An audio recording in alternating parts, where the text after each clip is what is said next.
Bismillahirrahmanirrahim. Assalamualaikum warahmatullahi wabarakatuh.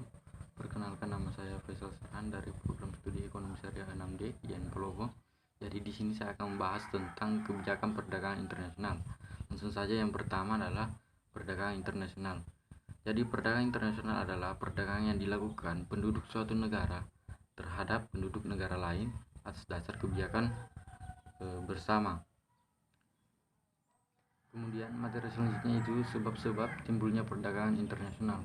Jadi ada beberapa sebab sehingga timbulnya tentang perdagangan internasional. Yang pertama adalah perbedaan jumlah penduduk dalam perbandingan luas wilayah. Kemudian yang kedua adalah perbedaan kekayaan alam. Yang ketiga, perbedaan tingkat kecerdasan masyarakatnya. Kemudian yang keempat, perbedaan iklim dalam keadaan alam. Yang kelima adalah perbedaan ilmu pengetahuan, dan keenam adalah perbedaan politik, sosial, dan budaya. Jadi materi selanjutnya itu tentang dampak kebijakan perdagangan internasional terhadap perekonomian Indonesia. Jadi yang pertama adalah dampak positif ekspor. Yang pertama adalah memperluas lapangan pekerjaan, meningkatkan cadangan devisa, dan memperluas pasar karena dapat memasarkan hasil produksi ke seluruh dunia.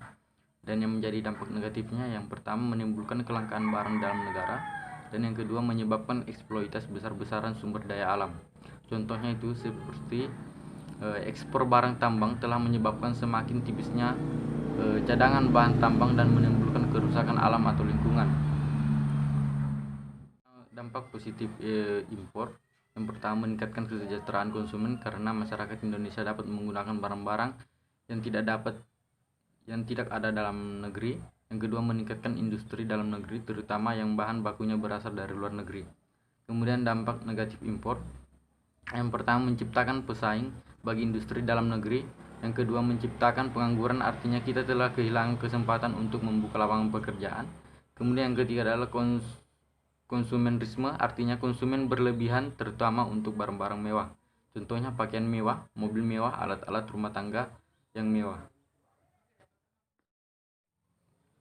Materi selanjutnya itu tentang kebijakan perdagangan internasional. Ada beberapa yang menjadi kebijakan internasional.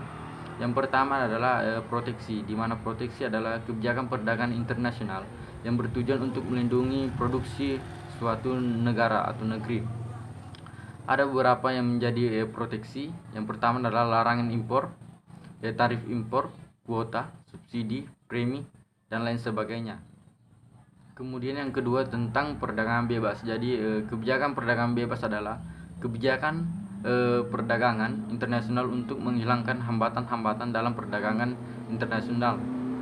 Kemudian yang ketiga adalah politik dumping. Jadi politik dumping adalah kebijakan perdagangan internasional yang menjual hasil produksi lebih murah di luar negeri dibandingkan dengan dalam negeri. Tujuan politik dumping adalah untuk meningkatkan daya saing untuk memperluas pasar. Contohnya itu mobil Jepang di Singapura dijual dengan harga 1 juta yen, sementara di Jepang dijual dengan harga 1,4 juta yen. Terima kasih, mungkin itu saja dari saya. Kurang dan lebihnya mohon dimaafkan. Assalamualaikum warahmatullahi wabarakatuh.